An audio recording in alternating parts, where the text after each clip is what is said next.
ఆఫీస్లో చందనని రెచ్చగొట్టేలా ప్రవర్తించిన Maithili. వారసురాలు serial July 31 ఎపిసోడ్లో ఏం జరిగిందో ఈ వీడియోలో చూద్దాం. సాకేత్ దగ్గరికి లంచ్ బాక్స్ తీసుకుని మైథిలి వస్తుంది. ఎందుకొచ్చావో చెప్పి తగలడు అని సాకేత్ అంటాడు. ముద్దు పెట్టడానికి అంటుంది. కాదు కాదు, ముద్ద పెట్టడానికి అంటుంది. నా ప్రేమ కలిపి నీకు ముద్ద పెట్టడానికి వచ్చాను అంటుంది. నువ్వు ముద్దులు పెట్టినా ముద్దలు పెట్టినా నాకిప్పుడు తినే ఓపిక లేదు, నాకు పనుంది, బయటికి వెళ్ళు అంటాడు సాకేత్. ఇక మైథిలి అక్కడి నుంచి బయటికి వచ్చేస్తూ బయట చందన కనిపించడం చూసి కావాలనే డోర్ దగ్గర నుంచి లోపలికి సాకేత్ చేయి పట్టుకున్నట్లు నటిస్తూ ఉంటుంది. చెయ్యి వదులు, చెయ్యి వదులు, నాకు సిగ్గేస్తుంది, వదలండి అంటుంది. నాటకాలు ఆడుతూ ఉంటుంది. ఏం చేస్తున్నావే, ఆఫీస్లో నా పరువు తీసేలా ఉన్నావు, అందరూ చూస్తున్నారు అని సాకేత్ కూర్చునే అనుకుంటూ ఉంటాడు. మీకెంత ముద్దొస్తే మాత్రం అందరి ముందు ఇలాంటి వేషం వేస్తే బాగుంటుందా అంటుంది మైథిలి. వీళ్ళ కథ ఎంత దూరం వచ్చిందా, సిగ్గు లేకుండా బావెందుకు ఇలా ప్రవర్తిస్తున్నాడని చందన తన మనసులో అనుకుంటుంది. ఇక సాకేత్ కోపంతో ముందిక్కడి నుంచి వెళ్తావా వెళ్ళవా అంటాడు. అందరూ మనల్నే చూస్తున్నారు, వదలండి అంటుంది. దీని ఓవరాక్షన్ భరించలేకపోతున్నానని సాకేత్ అనుకుంటాడు. ఇక వెంటనే దగ్గరకొచ్చి మైథిలి చేయి పట్టుకుని దగ్గరికి లాగుతాడు.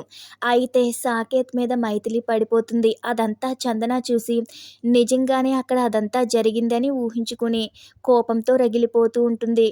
ఇక వెంటనే మైథిలిని బయటికి తోసేస్తాడు సాకేత్. ఆ తర్వాత మైథిలి ప్రవర్తనకి ఇక తల పట్టుకుంటాడు. మరో సీన్‌లో నాగేంద్ర ఉషకి వైద్యం చేస్తూ ఉషతో మాట్లాడుతూ ఉంటాడు. గతంలో జరిగిందంతా తలుచుకుని ఏడుస్తూ ఎమోషనల్ అయిపోతాడు. ఆ రోజు నేనంత ఆవేశపడకుండా ఉండాల్సిందని చాలా బాధపడతాడు. అంత ఘోరంగా ప్రవర్తించకుండా ఉండవలసింది. ఆ రోజే కనుక నేను అదుపులో ఉండి ఉంటే ఈరోజు నువ్విలా కుర్చీకి పరిమితమయ్యేదానివే కాదు కదా! నేను చేసిన తప్పు వల్ల నేను బలైపోయినా పెద్దగా ఆలోచించేవాడినే కాదు. నా తప్పు వల్ల నువ్వు బలైపోయావని నాగేంద్ర ఉషతో చెబుతూ బాధపడుతూ ఉంటాడు. ఇక అప్పుడే జయంతి కాఫీ తీసుకొస్తుంది. ప్రతిరోజు కాఫీ, కాఫీ అని అన్నిసార్లు అరుస్తారు. ఈరోజు కాఫీ అడగలేదేంటి అంటుంది.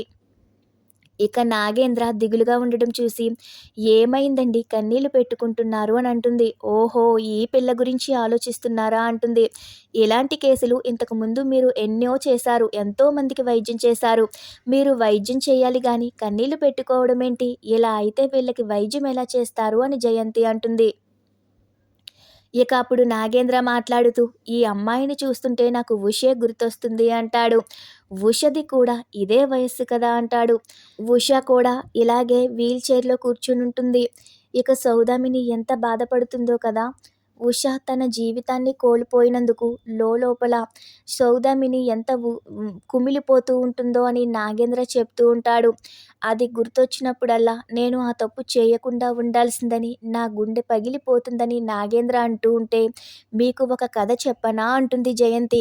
అయితే కథ చెబుతూ ఉంటుంది. కథ చెబుతూ ఏది జరిగినా ఆ భగవంతుడి రాత వల్లే జరుగుతుంది. ఆ రాత వల్లే మనం చేసే కార్యానికి కర్త భగవంతుడవుతాడు. అది నమ్మే మనం ముందుకు వెళ్ళాలి. ఇది నా వల్ల జరిగిందని బాధపడుతూ అక్కడే కూర్చోకూడదుగా. ఆ స్వామీజీ రాములకు అర్థమయ్యేలా ఈ కథ చెప్పారు అంటూ. మీరు చేసింది తప్పని బాధపడకండి. ఆ సమయానికి ఏదో అలా అయిపోయింది, అలాగే అనుకోవాలి మనం. మీ వల్ల జరిగిన కార్యానికి కర్త భగవంతుడు అన్న విషయం మనం గుర్తుపెట్టుకోవాలి. ఇలా ఎన్నేళ్ళు బాధపడతారు? ఇదంతా మర్చిపోవాలి అంటుంది జయంతి. ఆనాడు జరిగిన తప్పు వల్ల ఉష జీవితం కోల్పోయింది. అది మళ్ళీ మనం తీసుకురాలేము. అది విధి రాత, దైవ నిర్ణయం అని సరిపెట్టుకోవాలి అని జయంతి అంటుంది. మన మనసుని కొత్త ఆలోచనలతో ముందుకు మళ్లించాలి. సంతోషంగా అప్పుడే బ్రతకగలం అని జయంతి చెప్తుంది. జీవితంలో ఎప్పుడెప్పుడో చేసిన తప్పుల్ని గుర్తు చేసుకుని మిగిలిన జీవితాన్ని కూడా బాధపడుతూ గడపకూడదు అంటుంది. ఇక అక్కడి నుంచి జయంతి వెళ్ళిపోతూ ఉంటే నాగేంద్ర జయంతిని పిలుస్తూ ఇన్ని విషయాలు అర్థమైన దానివి కదా నువ్వు, మరి ఆ ఒక్క విషయం నీకెందుకు అర్థం కాదు అంటాడు. ఏంటా విషయం అని జయంతి అంటుంది. ఆస్తి విషయం అంటాడు. ఆ దేవుడు మనకిచ్చిన దాంతో సంతృప్తిగా ఉంటే సరిపోతుందిగా అని నాగేంద్ర అంటే ఇలాంటి మెలిక పెడతారని నాకు తెలుసు. దేవుడు ఇస్తాడు, మానవ ప్రయత్నంతో మనము కొంత సాధించుకోవాలిగా అని జయంతి అంటుంది.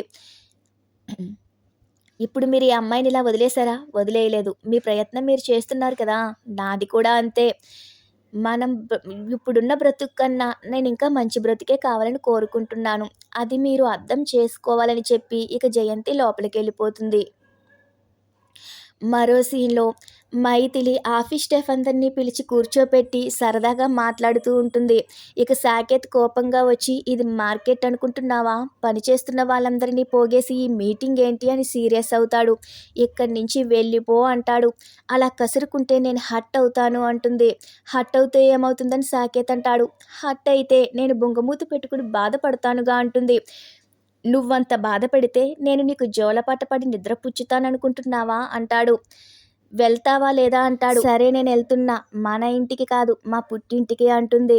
"మాకంత అదృష్టం ఉంటుందా?" అని సాకేత్ అంటాడు. "ముందు ఆ పని చెయ్. పేడ విరగడైపోతుందని" సాకేత్ కోపంగా లోపలికెళ్ళిపోతాడు. ఇకప్పుడు అక్కడ ఉన్న ఆఫీస్ స్టాఫ్‌లో ఒక ఆవిడ వచ్చి, "మీ మీద అంత సీరియస్ అయిపోతున్నారేంటి?" అని అడుగుతుంది. "ఇది మీకు సీరియస్‌నెస్‌లా కనిపిస్తుందా? సరసం" అంటుంది మైథిలి. అలా ఆఫీస్ ఫ్రెండ్స్‌తో సరదాగా మాట్లాడుతూ తన ఫస్ట్ నైట్ గురించి కూడా చెప్పేస్తుంది. ఇక సాకేత్ వచ్చి "సిగ్గు లేదా?" అంటాడు. "అందరి ముందు ఇలా అంటే నేనేం చెప్తాను" అంటుంది మైథిలి. "సరే నేను లోపలికెళ్ళిపోతానని" మైథిలి వెళ్ళిపోతుంది. అదంతా చూస్తున్న చందన కోపంతో రగిలిపోతూ ఉంటే, "ఇద్దరి మధ్య నలిగిపోతున్నానురా దేవుడా" అని సాకేత్ తిట్టుకుంటూ ఉంటాడు. మరో సీన్‌లో నాగేంద్ర ఉషకి ట్రీట్మెంట్ ఇస్తూ, "రోజూ ఇలా క్రమం తప్పకుండా వైద్యం చేయించుకుంటే జింక పిల్లలా ఎగురుతావు చూస్తూ ఉండు" అంటాడు. మాత్రలు కనిపించకపోవడంతో తీసుకొస్తానని లోపలికెళ్తాడు. మాత్రలు వెతుకుతూ ఉంటే సూరి వస్తాడు. "నువ్వెదురొచ్చావు. ఈరోజు ఎగ్జామ్ ఎంత బాగా రాశానో థాంక్యూ వెరీ మచ్" అంటాడు. ఐ కాంటాక్ట్ ఇస్తుంది. "నువ్వు ఐ కాంటాక్ట్ ఇస్తే నేను చెప్పేది నువ్వు అర్థం చేసుకుంటున్నావంట కదా! నేను చెప్పేది నీకు తెలుస్తుందా?" అని సూరి అంటాడు. "నువ్వు నోటితో ఏమీ చెప్పక్కర్లేదు. నువ్వు కళ్ళతో చెప్పే మాటలు నేను అర్థం చేసుకుంటానులే" అంటాడు సూరి. మళ్ళీ కళ్ళాడిస్తుంది. "నువ్వు కళ్ళాడించావు. నేను చెప్పిన దానికి నువ్వు ఓకే అన్నట్లే" అని సూరి అంటాడు. "వచ్చేటప్పుడు గుడికి వెళ్ళి నీ కోసం అర్చన చేయించాను. నీకు త్వరగా బాగవ్వాలని దేవుడికి చాలా బాగా మొక్కుకున్నాను తెలుసా? నీకు కుంకుమ కూడా తెచ్చానని" సూరి కుంకుమ పెడుతూ ఉంటే దూరం నుంచి జయంతి చూస్తుంది. దగ్గరకొస్తుంది. "ఏం చేస్తున్నావురా" అని అంటుంది. "వచ్చేటప్పుడు గుడికెళ్ళొచ్చాను. ఈ కుంకుమ పెడితే తనకి త్వరగా నయమవుతుందని పెడుతున్నాను" అంటాడు. "నువ్వు పెళ్లి కాలేని అబ్బాయివి. ఇలా పెళ్లి కాని అమ్మాయికి బొట్టు పెట్టకూడదు తెలుసా? ఎందుకు ఇటువంటివి చేస్తున్నావు" అని జయంతి తిడుతుంది. "ఈ మాత్రం దానికి ఏమవుతుందని" సూరి అంటాడు. ఇక అప్పుడే మైథిలి కూడా వచ్చి, "దీనికే ఎందుకింత సీరియస్ అవుతున్నావు" అంటుంది. "ఈ వయసులో ఇలాంటి పనులు చెయ్యకూడదు" అంటుంది జయంతి. "నువ్వు ప్రతీదీ భూతద్దంలో చూడొద్దు" అంటుంది మైథిలి. "మంచి మనసుతో చేస్తే మంచి జరగాలని చేసే ప్రతి పని ఎప్పుడూ తప్పు కాదు. దానికి తప్పుడు సంబంధం ఉండదు" అంటుంది మైథిలి. "మీరు ఎప్పుడు నా మాట విన్నారు కనుక" అని జయంతి కోపంగా అక్కడి నుంచి వెళ్ళిపోతుంది. నాగేంద్ర మాట్లాడుతూ, "ఒక్కోసారి మీ అమ్మ కరెక్ట్‌గానే చెప్తుందిరా. ఇలాంటి పనులు ఈ వయసులో చేయకూడదు" అంటాడు. "నేను చేసిన దాంట్లో తప్పేముంది" అని సూరి కూడా కోపంగా లోపలికెళ్ళిపోతాడు. రేపటి ఎపిసోడ్‌లో మళ్ళీ కలుద్దాం.